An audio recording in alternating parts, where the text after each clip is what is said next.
के लिए 77 मिलियन अमेरिकी डॉलर का योगदान देगा। जापान विकासशील देशों में टीकों की खरीद और कोल्ड चेन समर्थन में मदद करेगा। अमेरिका टीकाकरण पर केंद्रित क्षेत्रीय प्रयासों में कम से कम 100 मिलियन डॉलर जुटाएगा। इसमें 3-4 मुद्दे हैं जिसपे काफ़ी स्ट्रॉन्ग कोऑपरेशन और पार्टनरशिप होगी। पहला वैक्सीन्स का है। आपने ऑलरेडी सुना है कि चारों कंट्रीज अपनी जो स्ट्रेंथ है उसको पूल टुगेदर कर रही है। सो उसी तरह से डिजिटल और फ्यूचर टेक्नोलॉजीज़ में वो सेकंड पहलू है। और थर्ड इज़ क्लाइमेट चेंज। जैसे मैंने आपको पहले कहा कि चारों लीडर्स कमिटेड हैं एंड इसमें भी बहुत पोटेंशियल है इन्वेस्टमेंट्स का, और चारों इकट्ठे होके एक दूसरे की इसमें मदद करेंगे। कुछ और एरियाज भी इस बारी निकलेंगे, जैसे एजुकेशन का मैंने आपको मेंशन किया और इंफ्रास्ट्रक्चर डेवलपमेंट का। एक समावेशी, स्वतंत्र और मुक्त हिंद प्रशांत क्षेत्र की वकालत करने वाले क्वाड समूह ने कभी भी चीन का जिक्र नहीं किया है। फिर भी चीन इसे अपने खिलाफ एक गुट के रूप में देखता है। दरअसल चीन दक्षिण चीन सागर में अंतर्राष्ट्रीय नियमों की खुलेआम उल्लंघन करता है और ऐसे में क्वाड सम्मेलन से उसकी चिंताएं खुद ब खुद बढ़ गई हैं। हालांकि बैठक के एजेंडे स्पष्ट रूप से दिखाते हैं कि क्वाड तेजी से राष्ट्रों के एक समूह से आगे बढ़ रहा है जो केवल हिंद प्रशांत में सुरक्षा मुद्दों पर केंद्रित है। कैमरा पर्सन स्मृति रंजन के साथ अरुण शर्मा, दूरदर्शन न्यूज, वॉशिंगटन। प्रधानमंत्री नरेंद्र मोदी ने वॉशिंगटन डीसी में क्वाड शिखर सम्मेलन से पहले जापान के प्रधानमंत्री योशिहिदे सुगा के साथ द्विपक्षीय बैठक की। दोनों नेताओं के बीच तमाम मुद्दों पर व्यापक चर्चा हुई। विदेश सचिव हर्षवर्धन श्रृंगला ने कहा कि दोनों नेताओं ने मुक्त और खुले और समावेशी हिंद प्रशांत क्षेत्र की प्रतिबद्धता को दोहराया। श्रृंगला ने कहा कि दोनों नेताओं ने Mumbai Ahmedabad high speed train परियोजना को समय पर पूरा करने की प्रतिबद्धता भी दोहराई।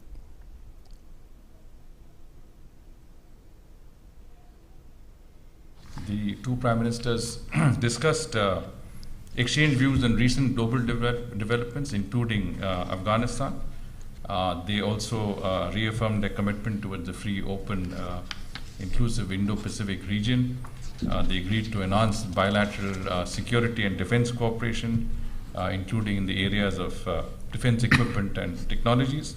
The two prime ministers reaffirmed their commitment to advance efforts to facilitate the smooth and timely implementation of the Mumbai-Ahmedabad high-speed rail project. प्रधानमंत्री नरेंद्र मोदी ने क्वाड समिट से इतर ऑस्ट्रेलिया के प्रधानमंत्री स्कॉट मॉरिसन के साथ भी द्विपक्षीय वार्ता की। दोनों नेताओं के बीच कोरोना महामारी के काल के बाद पहली व्यक्तिगत रूप से मुलाकात थी। दोनों नेताओं के बीच अंतिम मुलाकात 4 जून 2020 को वर्चुअल सम्मेलन के जरिए हुई थी, जिसमें भारत और ऑस्ट्रेलिया के बीच की आपसी साझेदारी को व्यापक रणनीतिक साझेदारी तक बढ़ाने पर सहमति बनी थी। वॉशिंगटन डीसी में हुई मुलाकात के दौरान दोनों नेताओं ने द्विपक्षीय, क्षेत्रीय और वैश्विक महत्व के मुद्दों पर व्यापक चर्चा की। दोनों नेताओं ने हाल ही में आयोजित पहली भारत ऑस्ट्रेलिया विदेश और रक्षा मंत्रियों की 2+2 वार्ता सहित दोनों देशों के बीच नियमित होने वाली उच्च स्तरीय बैठकों पर संतोष जताया। दोनों प्रधानमंत्रियों ने व्यापक रणनीतिक साझेदारी के तहत जून 2020 में लीडर्स वर्चुअल समिट के बाद से हासिल की गई प्रगति की समीक्षा की और आपसी हितों के लिए निकट सहयोग जारी रखने और खुले, मुक्त, समृद्ध और नियम आधारित हिंद प्रशांत क्षेत्र के साझा उद्देश्य को आगे बढ़ाने का संकल्प लिया। दोनों नेताओं ने ऑस्ट्रेलिया की अर्थव्यवस्था और प्रवासी भारतीयों के अपार योगदान की सराहना की और लोगों के बीच संबंधों को बढ़ाने के तरीकों पर चर्चा की। साथ ही प्रधानमंत्री मोदी ने ऑस्ट्रेलिया के प्रधानमंत्री को फिर से भारत आने का न्योता दिया।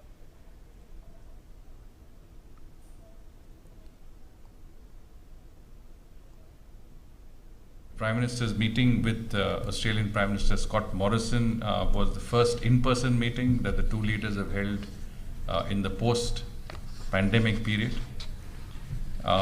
They discussed a broad range of issues which covered bilateral, regional and global issues of mutual interest. They noted with satisfaction the high-level engagement between the two countries, particularly the first recently held India-Australia 2+2 dialogue which was held in New Delhi. They reviewed progress since the last Leaders Summit that was held virtually in June 2020 and they resolved to continue their close partnership and cooperation for the mutual well-being of both sides. प्रधानमंत्री नरेंद्र मोदी ने अमेरिकी उपराष्ट्रपति कमला Harris से मुलाकात की। दोनों नेताओं ने बैठक के दौरान द्विपक्षीय मुद्दों सहित वैश्विक महत्व के कई अन्य मुद्दों पर चर्चा की। प्रधानमंत्री नरेंद्र मोदी ने उपराष्ट्रपति कमला हैरिस और उनके पति डगलस एफोम को भारत आने का निमंत्रण दिया।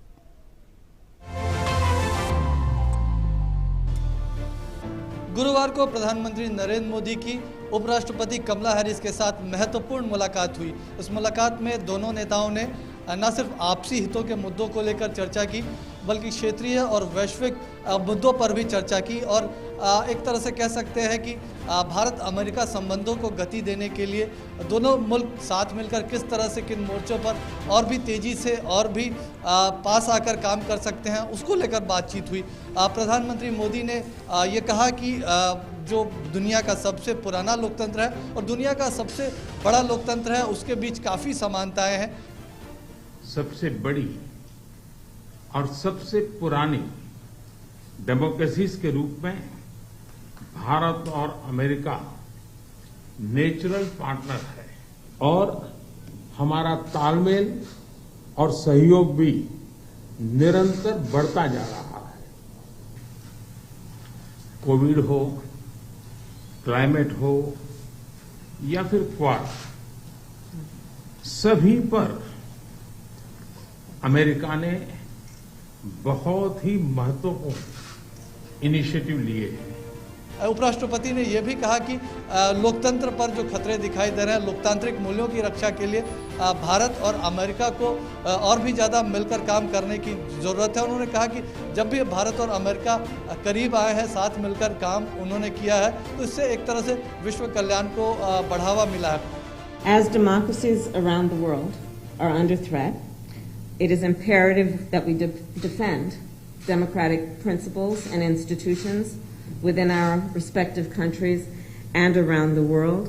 I know from personal experience and from my family of the commitment of the Indian people to democracy and to freedom and to the work that may be done and can be done to imagine and then actually achieve our vision for democratic principles and institutions. India, of course, is a very important partner to the United States.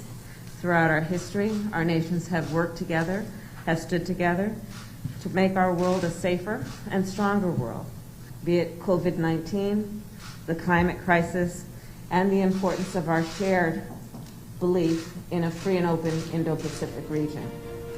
Thank you, Mr. Prime Minister. PM Modi ने भी जिस तरह से America ने Covid की दूसरी लहर के दौरान भारत की मदद की, उसकी उन्होंने तारीफ की। तो साथ ही साथ पीएम मोदी ने ये भी कहा कि जो 40 लाख से ज़्यादा भारतवंशी है अमेरिका में, एक तरह से भारत अमेरिका की मित्रता के वो सेतु है। तो बहुत ही अहम मुलाकात और भारत अमेरिकी संबंधों को एक नए अध्याय में ले जाने के लिए एक तरह से कह सकते हैं एक मजबूत आधार ये देगी। इस मुलाकात के जरिए एक नया रास्ता भी तैयार हो सकेगा। कैमरा पर्सन विनय कुमार तिवारी के साथ सुधाकर दास, डीडी न्यूज़, वाशिंगटन डीसी।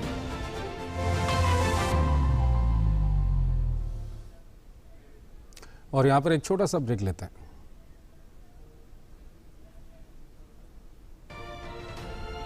अब सामाजिक न्याय बस सिर्फ एक सामाजिक व्यवस्था तक ही सीमित रहने से होता नहीं, क्षेत्र विशेष का भी पीछे रह जाना एक अन्याय का कारण होता है।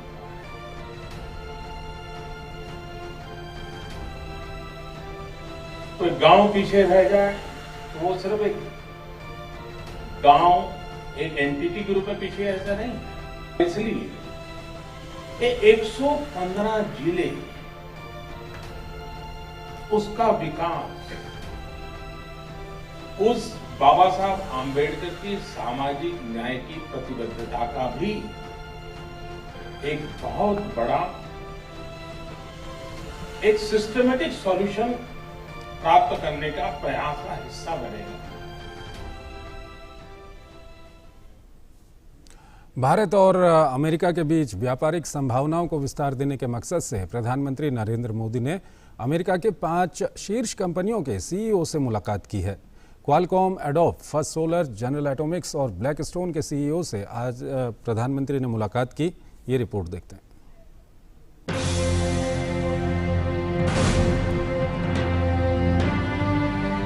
India has been Blackstone's best market for investment in the world.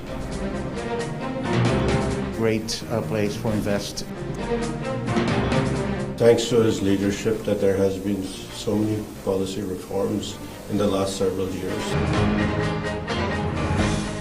It's awesome. Indian startups are actually having as their growth the entire world. With his leadership and what he's done to create a really strong balance between industrial policy as well as trade policy makes it an ideal opportunity for companies like First Solar.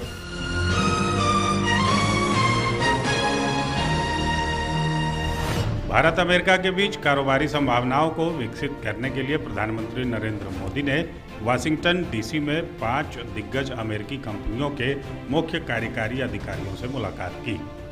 उन्होंने सबसे पहले Qualcomm के CEO Cristiano are एमान से मुलाकात की। Cristiano are एमान ने 5G, PM वानी और अन्य सहित महत्वाकांक्षी डिजिटल परिवर्तन कार्यक्रमों पर भारत के साथ ही सेमीकंडक्टर निर्माण को लेकर रुचि दिखाई। उन्होंने कहा कि भारत में विनिर्माण घरेलू जरूरतों के लिए ही नहीं बल्कि अन्य देशों को निर्यात करने के लिए भी करने का सही वक्त है। It's been a great place for invest in not only to invest directly, but also to support other companies. For example, we have built a Qualcomm Design in India program that would today we help 77 startup companies in India design based on our technology. We have been investing with our venture, fund in new India startups, and we think we have been very successful to date with all the investments we made in India. प्रधानमंत्री ने adobe के CEO Shantanu Narayan के साथ बैठक की। प्रधानमंत्री ने adobe के साथ युवाओं को स्मार्ट शिक्षा प्रदान करने और अनुसंधान को बढ़ाने के लिए प्रौद्योगिकी के महत्व पर चर्चा की। एडोब सीईओ ने भारत में स्वास्थ्य, शिक्षा और नवोन्मेष के क्षेत्र में बढ़ती तकनीकी जरूरतों के मद्देनजर भविष्य में निवेश बढ़ाने पर रुचि दिखाई।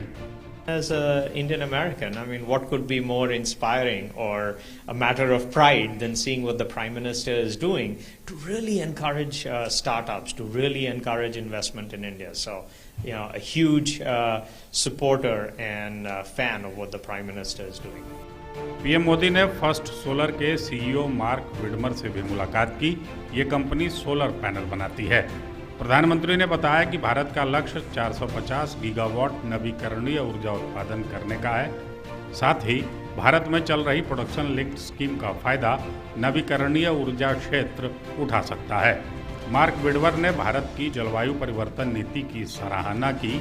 उन्होंने भारत में विनिर्माण को बढ़ाए जाने को लेकर उम्मीद जताई कि इससे क्षेत्रीय जरूरतों को भी पूरा किया जा सकेगा। I think if every country could embrace and emulate what India has done, our ability to hit the long-term climate goal objectives that are established in the Paris Accord won't be a problem. I think India's leadership as it relates to being very aggressive in its commitment towards renewable energy, 450 gigawatts by the end of this decade, and enabling policies in support of that and enabling domestic capability to ensure the most competitively advantaged and lowest cost way to deliver renewable energy into the market. Radar drone design बनाने वाली general Atomics के CEO विवेक लाल से प्रधानमंत्री नरेंद्र मोदी ने मुलाकात की। प्रधानमंत्री ने ड्रोन प्रौद्योगिकी में भारत की प्रगति और PLI योजना पर उनसे चर्चा की। विवेक लाल ने प्रौद्योगिकी भारत में नीतिगत सुधारों और निवेश के दृष्टिकोण से अपार संभावनाओं को लेकर उत्साह जताया। Many of my colleagues at US companies see India as a very promising destination from a two-way standpoint, not only technologies and investments in, but coming back to the US. So I think it's a win-win. The policies and reforms that have been put in place by both countries, I think benefit both countries, and that is why this is a sustainable one. PM Modi की Blackstone के CEO Stephen Schwartzman से भी मुलाकात हुई। यह New York आधारित अमेरिकी वैकल्पिक निवेश मैनेजमेंट कंपनी है। प्रधानमंत्री नरेंद्र मोदी और स्टीफन स्वार्जमैन ने राष्ट्रीय अवसंरचना पाइपलाइन और राष्ट्रीय मुद्रीकरण पाइपलाइन सहित भारत में चल रही परियोजनाओं में निवेश के अवसरों पर चर्चा की।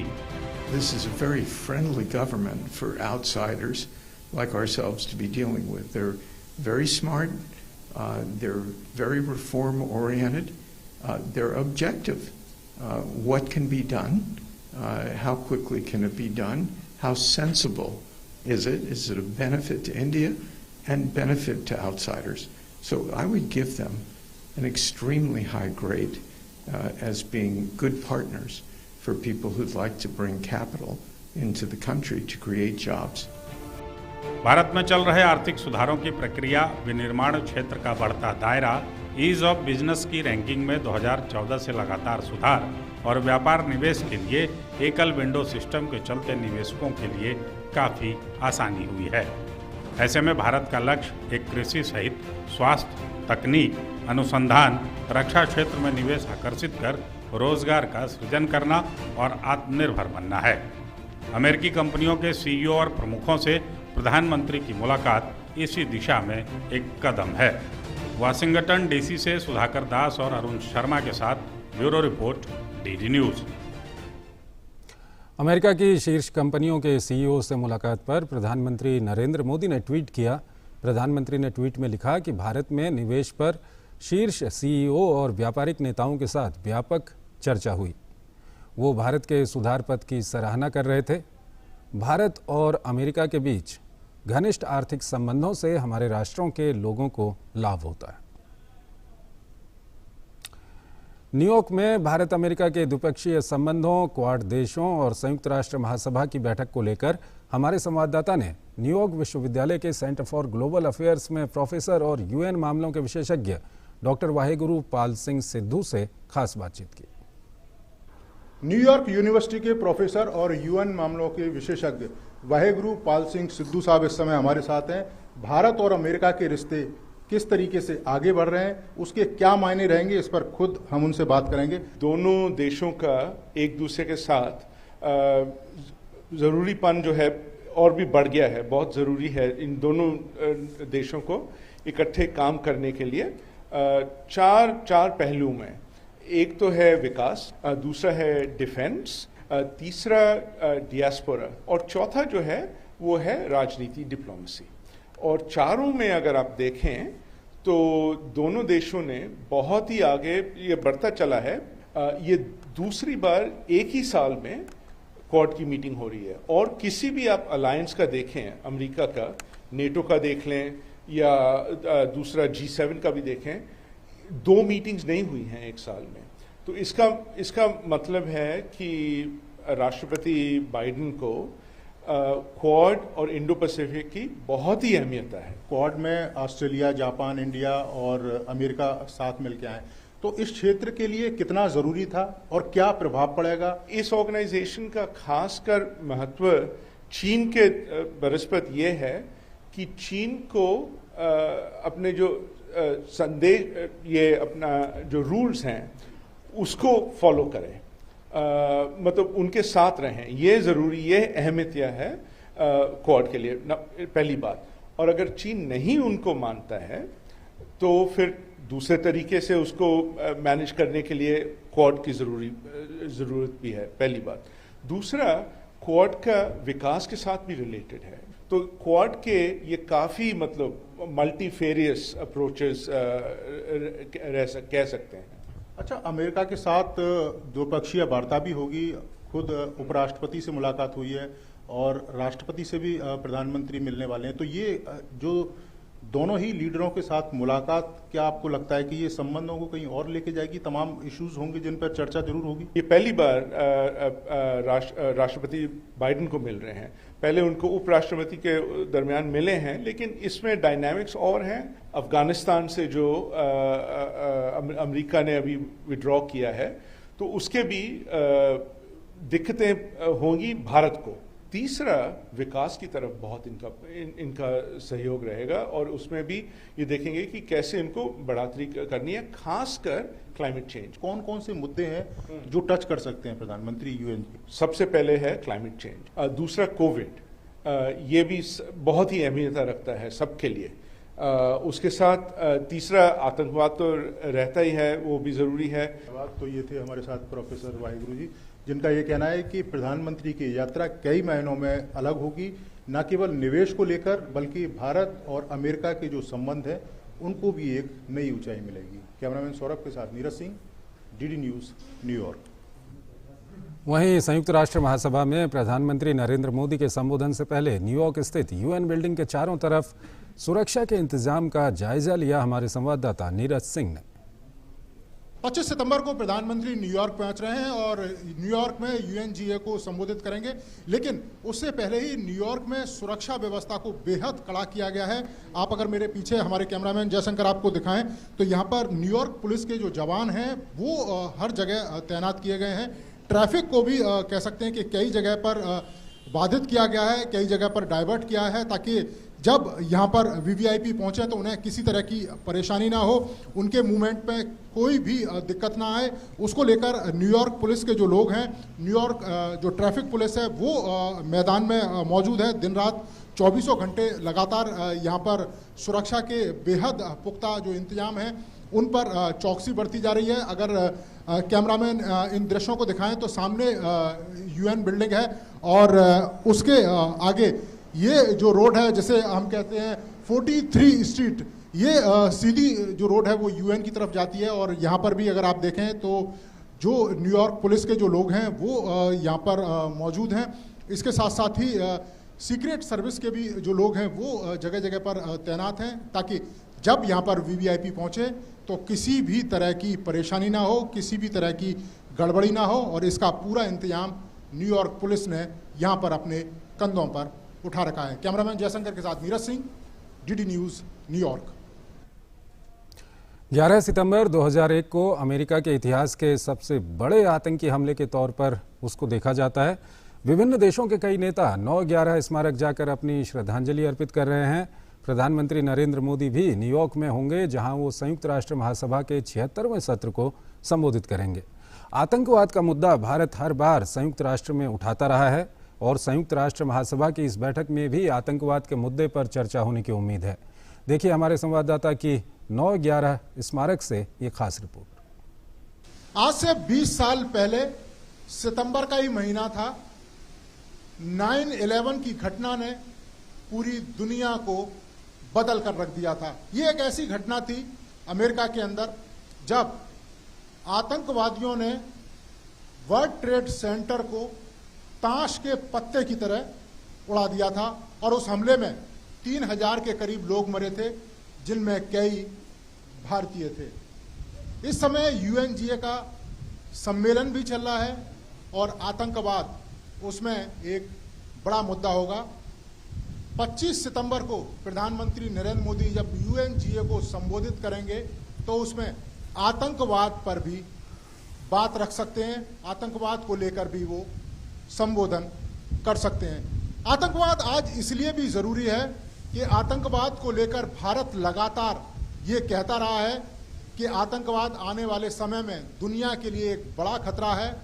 यहाँ तक कि आप कल्पना कीजिए 1996 में भारत ने यूएनजीए में ही आतंकवाद के खिलाफ एक व्यापक अंतर्राष्ट्रीय समझौते की बात की थी, जिसे CCIT कहते हैं, लेकिन वो समझौता आज तक नहीं हो पाया।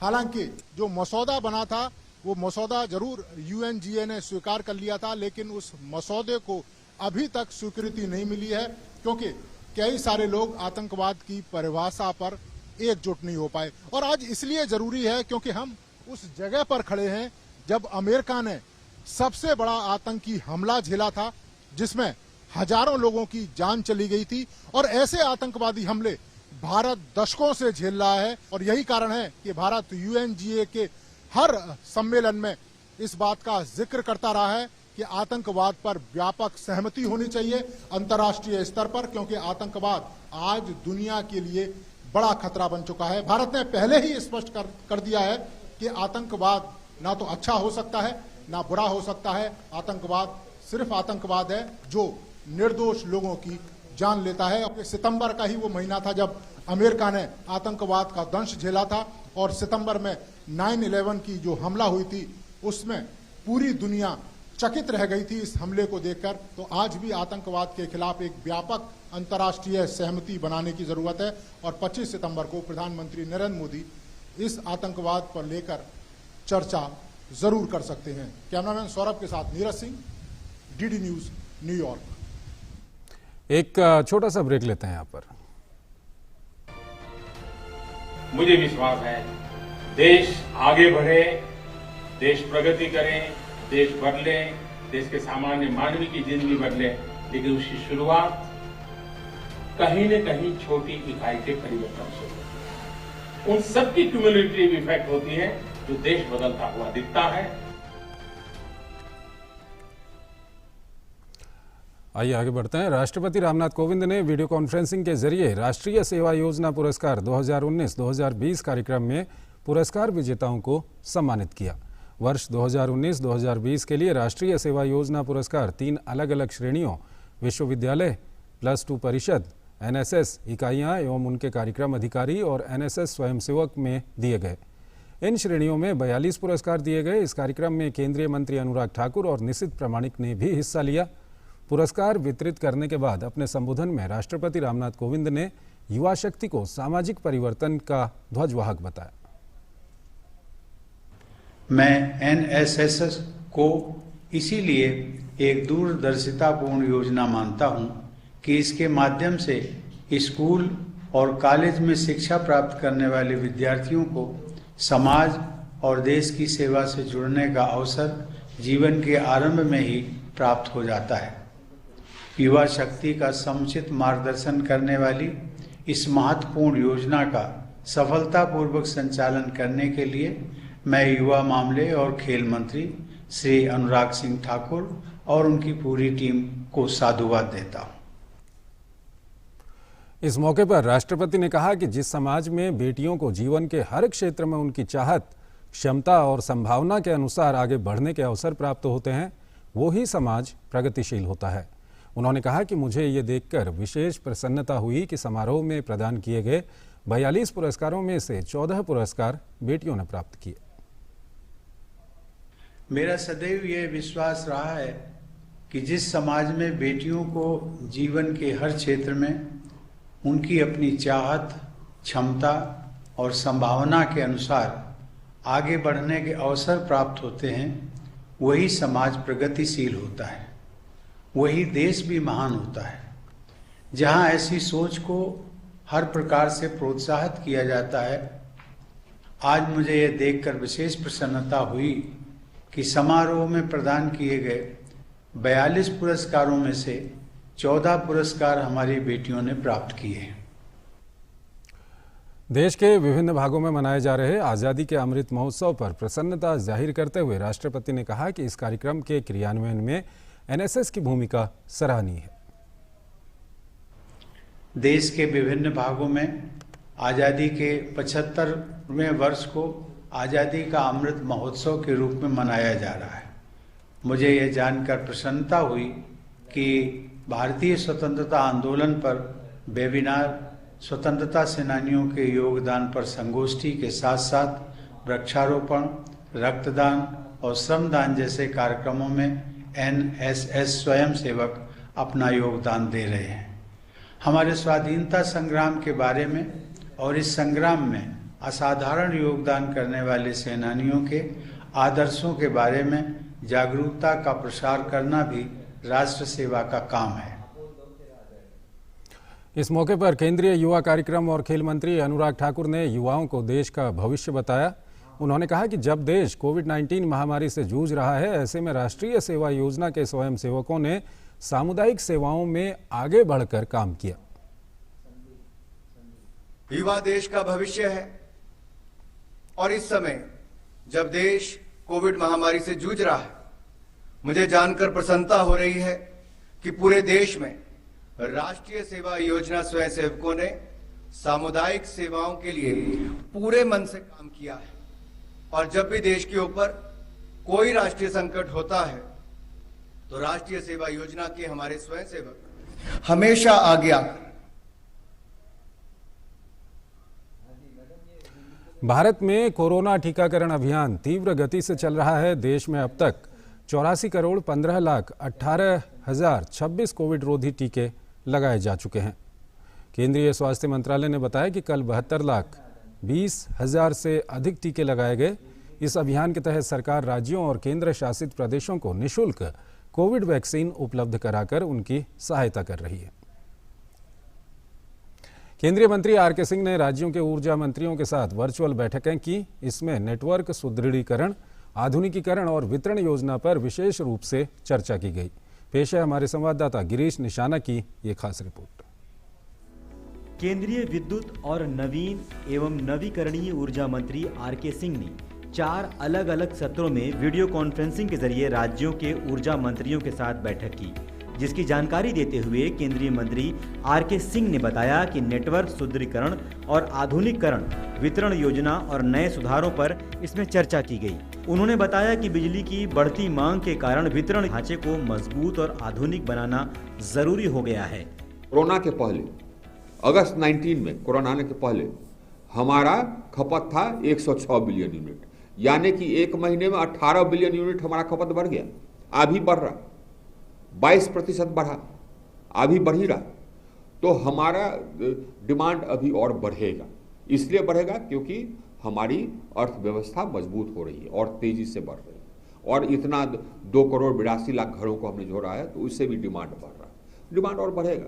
इसके लिए अपनी व्यवस्था को, वितरण व्यवस्था को सुदृढ़ करना है और उसको मॉडर्नाइज करना है। अपने नुकसान को कम करने के कार्यों को प्राथमिकता देते हुए राज्यों को अधिक जरूरत के आकलन के आधार पर अपनी डीपीआर तैयार करने का अधिकार है। केंद्रीय मंत्री आर.के. सिंह ने बताया कि इस योजना के तहत वितरण कंपनियों द्वारा सिस्टम संवर्धन, सब स्टेशनों का नवीनीकरण और आधुनिकीकरण जैसे कई कार्य भी किए जा रहे हैं। आप अपनी पूरे सिस्टम का जायजा लीजिए, देखिए कि कहाँ कहाँ उसमें कमजोरी है, और देखिए कि कहाँ कहाँ अगले 5-10 साल में जो डिमांड बढ़ेगा उसको मीट करने के लिए उसको और ऑगमेंट करना होगा, उसको और सिस्टम को और मजबूत करनी होगी, और उसके लिए प्लान बना करके लाइए। और उसी के साथ साथ मॉडर्नाइज भी होना है। मॉडर्नाइज होना है, हमको स्काडा सिस्टम चाहिए हर शहर में, हमको हर स्टेट कैपिटल में डीएमएस चाहिए, और हमको ये सब डिजिटल व्यवस्था करनी होगी, डिजिटल करनी होगी, क्योंकि हम बहुत सारा इसमें रिन्यूएबल भी ला रहे हैं, और इसके लिए हम आपको राशि देंगे 3 लाख करोड़ की योजना से। तो जो घाटे में डिस्ट्रीब्यूशन कंपनियां, उनको राशि तभी मिल पाएगी जबकि वो योजना बनावेंगे कि घाटे को कम कैसे करेंगे, घाटा किस कारण से हो रहा है और घाटे को कम कैसे करें। राज्यों के ऊर्जा मंत्रियों ने बिजली क्षेत्र को मजबूत करने के लिए केंद्र सरकार द्वारा किए जा रहे प्रयासों की सराहना की। उन्होंने मंत्री को बताया कि वे समय सीमा के अंदर अपनी योजना तैयार कर रहे हैं। बैठक में विद्युत राज्य मंत्री कृष्णपाल गुर्जर, विद्युत मंत्रालय के सचिव, पीएफसी और आरईसी लिमिटेड के सीएमडी भी मौजूद रहे। गिरीश निशाना की report, DD news, Delhi. Corona काल में रेहड़ी पटरी लगाने वाले छोटे कारोबारियों के सामने जब रोजगार का संकट खड़ा हुआ तो केंद्र सरकार ने मदद का हाथ बढ़ाया और ऐसे कारोबारियों को प्रधानमंत्री स्वनिधि योजना से राहत मिली। इस योजना के तहत सड़क किनारे रेहड़ी पटरी लगाने वाले कारोबारियों को अपनी आजीविका दोबारा शुरू करने के लिए आसानी से ऋण मुहैया कराया जा रहा है। ये योजना अपने उद्देश्य में सफल रही है और छोटे दुकानदारों को इससे काफ़ी लाभ पहुंचा है। देखिए यूपी के बाराबंकी से ये ग्राउंड रिपोर्ट।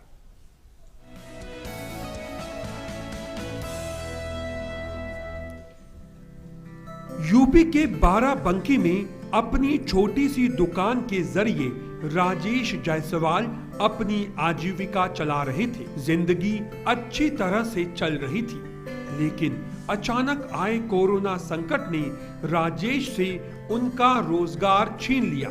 राजेश के पास अब उतनी पूंजी नहीं बची थी कि वो फिर से अपना रोजगार शुरू कर सके। सब तरफ से निराश हो चुके राजेश को जब प्रधानमंत्री स्वनिधि योजना के बारे में पता चला तो उन्होंने इस योजना के तहत ऋण के लिए आवेदन कर दिया।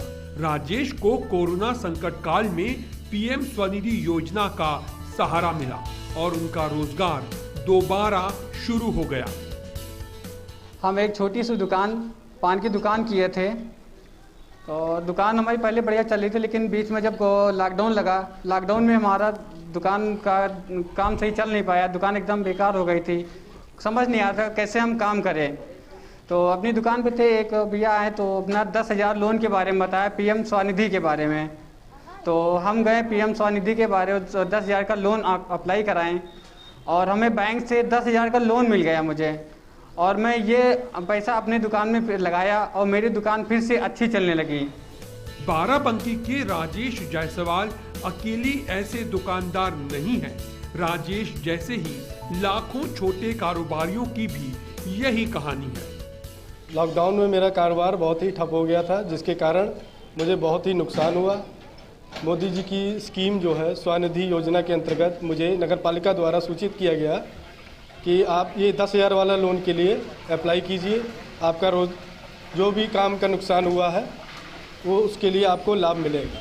तो मैंने 10,000 लोन के लिए अप्लाई किया और मुझे मिला, जिससे मेरा कारोबार फिर से शुरुआत हो गई मेरी कारोबार की। कोरोना काल में जब रोजगार पर संकट खड़ा हुआ तो इन कारोबारियों की मुश्किलें बढ़ गईं, क्योंकि रेहड़ी पटरी लगाने वाले इन छोटे दुकानदारों के पास ज्यादा पूंजी नहीं थी। पूंजी की समस्या के चलते ये छोटे कारोबारी अपना व्यवसाय दोबारा शुरू नहीं कर पा रहे थे।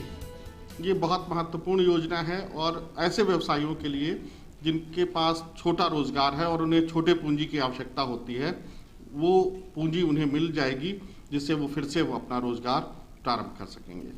जनपद बाराबंकी में हमें मार्च 2022 तक 5800 रेहड़ी वालों को ये ऋण उपलब्ध कराना है, जिसके सापेक्ष हमने करीब 6600 लाभार्थियों का चयन भी कर लिया है, जिसमें से 4100 लाभार्थियों को बैंक ने ये लोन स्वीकृत कर दिया है, जो कि उनके खाते में पहुंच रहा है। प्रधानमंत्री स्वनिधि योजना उन छोटे कारोबारियों के लिए भी वरदान साबित हुई है जो पूंजी की समस्या के चलते अपना कारोबार शुरू नहीं कर पा रहे थे। इस योजना के तहत आसानी से मिलने वाला 10,000 रुपये का ऋण राजेश जायसवाल जैसे लाखों कारोबारियों के लिए संजीवनी साबित हो रहा है। बाराबंकी से डीडी न्यूज के लिए सुनील कुमार सोनी की रिपोर्ट। एक और छोटा सा ब्रेक यहां पर लेते हैं। एस्पिरेशनल डिस्ट्रिक्ट के लिए यह बहुत आवश्यक है कि वहां के जन सामान्य के अंदर एस्पिरेशन है, उस एस्पिरेशन को आइडेंटिफाई हम करें। नए एस्पिरेशन जगाने के लिए मैंने क्या पढ़े हैं और उसको हम चैनलाइज करें। हम इस प्रकार से जन भागीदारी से चीजों को कर सकते हैं। एस्पिरेशन और सरकार की योजना, इन दो का मिलन बिंदु उनकी भागीदारी होना चाहिए। जितनी ज्यादा भागीदारी बढ़ती है उतनी सरलता बढ़ती है। आगे बढ़ते हैं। देश का पहला मोबाइल म्यूजिक क्लासरूम और रिकॉर्डिंग स्टूडियो दिल्ली में बनकर तैयार हुआ है। इस खास प्रोजेक्ट को नाम दिया गया है मोबाइल म्यूजिक बस। अब बच्चों को म्यूजिक सीखने के लिए बाहर नहीं जाना होगा, बल्कि बच्चों के पास खुद म्यूजिक बस पहुंच जाएगी और बस के अंदर ही उन्हें मिलेगी संगीत की शिक्षा।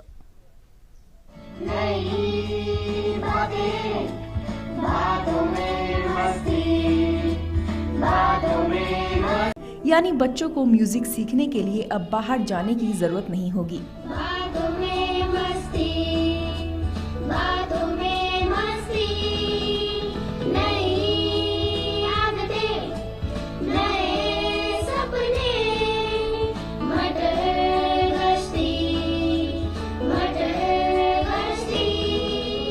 कुछ बच्चे ऐसे होते हैं जिनमें संगीत के प्रति जबरदस्त पैशन होता है। बच्चों के उसी पैशन को पूरा करने के लिए दिल्ली में सरकार की ओर से स्कूल ऑफ स्पेशलाइज्ड एक्सीलेंस की शुरुआत की गई है, ताकि छोटी उम्र से ही बच्चे अपनी कला के प्रति जुनून पर ध्यान दे सकें। इस प्रोजेक्ट के तहत एक बस को चलते फिरते म्यूजिक क्लासरूम, हाई क्वालिटी वाले म्यूजिक रिकॉर्डिंग स्टूडियो और परफॉर्मिंग स्टेज में तब्दील किया गया है। ये मोबाइल म्यूजिक बस सरकारी स्कूल के साथ साथ लो इनकम ग्रुप के 5,000 बच्चों तक पहुंचेगी और इन बच्चों को ट्रेनिंग दी जाएगी। बैठन वाला राम क्या हाकड़ वाली छबीली बैठन वाला राम। म्यूजिक बस स्टूडियो एक स्मार्ट टीवी से भी लैस है, जिसका उपयोग social, emotional health and wellbeing से संबंधित मुद्दों पर डिजिटल एजुकेशनल म्यूजिक वीडियो साझा करने के लिए किया जाएगा।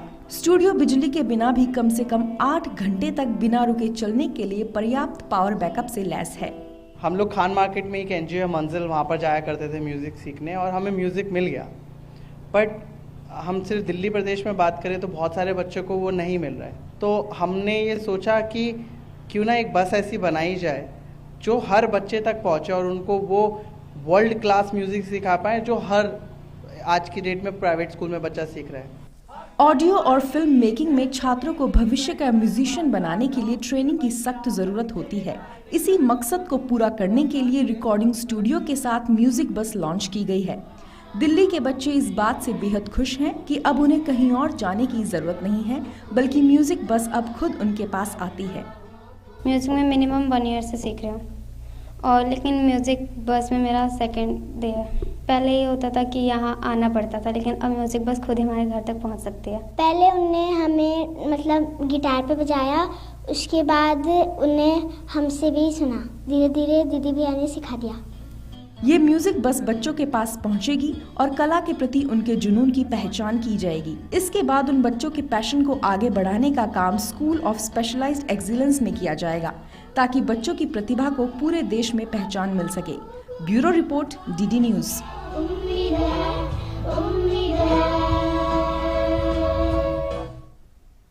आज़ादी के सफर के आज के एपिसोड में हम महान क्रांतिकारी प्रीतिलता वद्दार और स्वाधीनता सेनानी भीकाजी रुस्तम कामा को श्रद्धांजलि देंगे।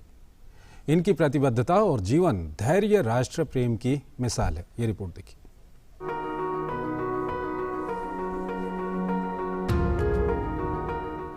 आज की कड़ी में हम बात कर रहे हैं भारत की महान क्रांतिकारी प्रीतिलता वद्दार की। स्वतंत्रता की बलिवेदी पर 24 सितंबर 1932 को उन्होंने अपने प्राण न्यौछावर कर दिए थे। तब उनकी उम्र महज 21 वर्ष की थी। स्वतंत्रता आंदोलन को लेकर उनमें बचपन से ही जुनून था। स्कूली दिनों से ही वो रानी लक्ष्मीबाई के अदम्य साहस से प्रभावित थी। कोलकाता से पढ़ाई पूरी करने के बाद अपने शहर जटगांव लौटी और वहां के इंग्लिश मीडियम सेकेंडरी स्कूल में प्रधान अध्यापिका नियुक्त हो गई। यहीं प्रीतिलता का संपर्क प्रसिद्ध स्वाधीनता सेनानी मास्टर दा सूर्यसेन से हुआ और वे क्रांतिकारी आंदोलन में शामिल हो गयी।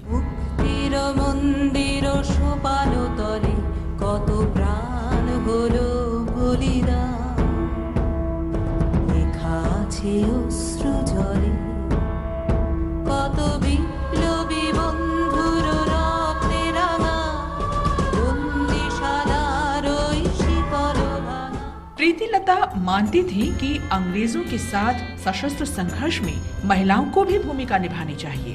प्रीति के एक भाई क्रांतिकारी दल में शामिल थे। उन्होंने ही प्रीति को सूर्यसेन से मिलवाया था। सूर्यसेन ने प्रीतिलता को अपने क्रांतिकारी समूह की पहली महिला सदस्य बना लिया। क्रांतिकारी आंदोलन में शामिल होते ही प्रीति अंग्रेजों के खिलाफ सशस्त्र आंदोलनों में कूद पड़ी। टेलीफोन और टेलीग्राफ दफ्तर को तबाह करने के साथ 1932 के जलालाबाद पहाड़ी पर स्थित रिजर्व पुलिस लाइन पर कब्जे के लिए हुए क्रांतिकारी ऑपरेशन में भी वो शामिल रहीं। क्रांतिकारियों की योजना के मुताबिक बाद में चटगांव में स्थित अंग्रेजों के क्लब पर धावा बोलने वाले दल की प्रीतिलता ने अगुवाई की। उस दिन प्रीतिलता पुरुषों की पोशाक में थी। गोलीबारी में उन्हें गोली लगी। घायल हालत में उन्होंने भागने की कोशिश भी की, लेकिन जब नाकाम रही तो साइनाइड खाकर अपनी जान दे दी। उनके इस अमर बलिदान ने क्रांति की आग में घी का काम किया। प्रीति क्रांतिकारियों की प्रेरणा बन गई। राष्ट्र प्रेम से सराबोर वीरांगना को शत शत नमन।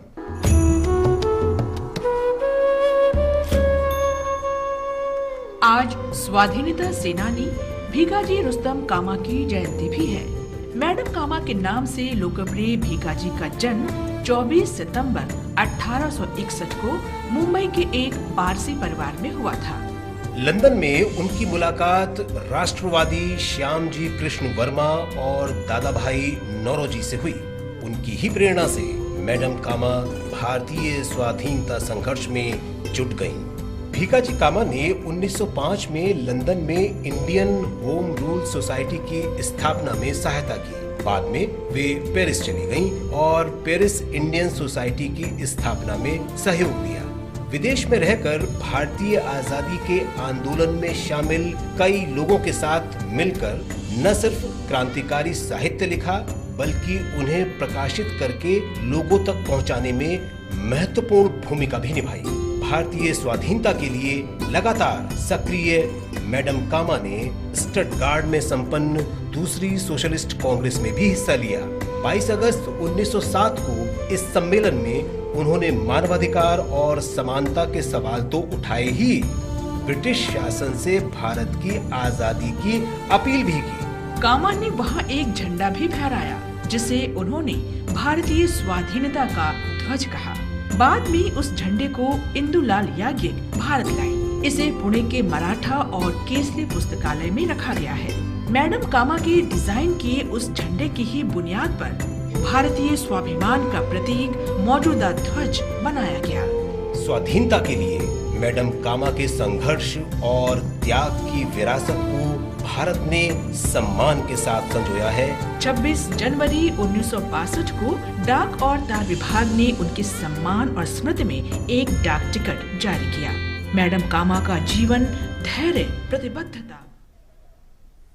और आइए आपको इस वक्त सीधे चंडीगढ़ लिए चलते हैं, जहां पर वित्त मंत्री निर्मला सीतारमण प्रेस को संबोधित कर रही हैं। Chandigarh, sorry.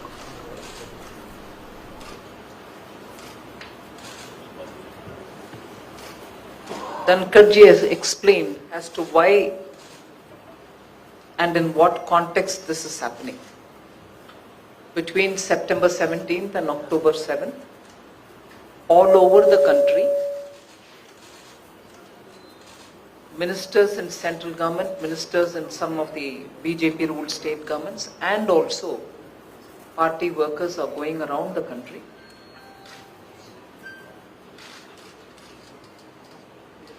undertaking the principle of Seva and Samarpan. We will undertake Seva, marking the birthday of the Honorable Prime Minister, and through that period dedicating ourselves for further service to the nation.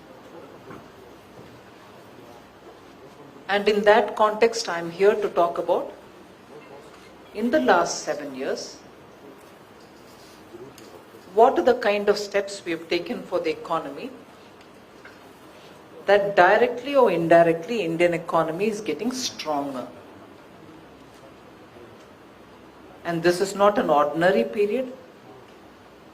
It's a period which saw very many changes which were beyond our control.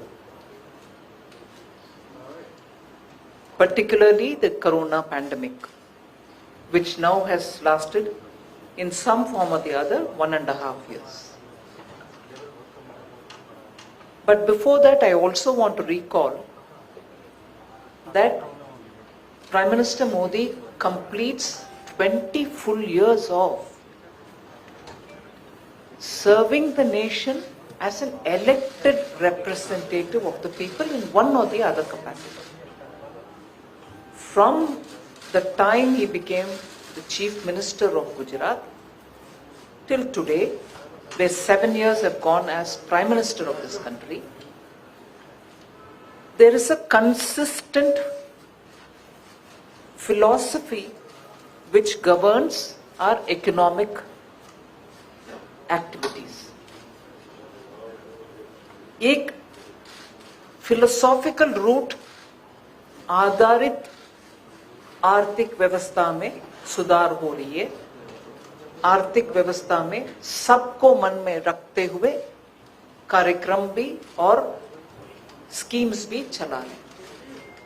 वो philosophy आप सबको मालूम है, सबका साथ, सबका विकास, सबका विश्वास। और इस अगस्त 15 को हमने ये भी जोड़ा है, प्रधानमंत्री जी के भाषण के द्वारा we got to know that we are adding also सबके प्रयास. So सबका विश्वास के बाद सबका प्रयास भी. So in a way, everybody is being brought in as bhagidari in a economic activity which has to go in not small changes but transformational changes. So the Indian economy has to have very big transformational changes and not marginal every year incremental change happening. Last year it was like this year it has gone that much. It's a belief that major transformational changes should happen for the current generation and also the forthcoming generations to benefit from all the changes. But even as this was going on, you had Corona coming in, and as a result, industry bhi, chote ho, bade ho, they are changing their ways of business. There's a lot of digitization happening. There's a lot of robotics coming into manufacturing. Even small businesses are benefiting from supply chains which are a lot more mechanized, a lot more linked through digital. So rapid changes are happening, and in this rapid change, the philosophy of Sabka Saath, Sabka Vikas, Sabka Vishwas and now Sabka Prayas is not forgotten. That is why you find that even as we are talking of ease of doing business and improving, facilitating businesses to do their work without worrying about license है, उसको renew करना है, इसको tax भरने के लिए 1000 forms भरना है या इंस्पेक्शन में कोई आएगा उससे बात करना, ये सब को हटा करके we are simplifying that process. That will benefit small and big. But this side, where people don't have resources, or people don't have properties, or people don't have, okay, so that people at the back are not. So when people don't have properties, so people don't have resources, how will they get liquidity? How will they get credit from banks to do their business? This is not a small problem. In most developing countries, the allegation would be those who have the money, those who have the capital are able to improve and earn more. But what about those who don't have anything?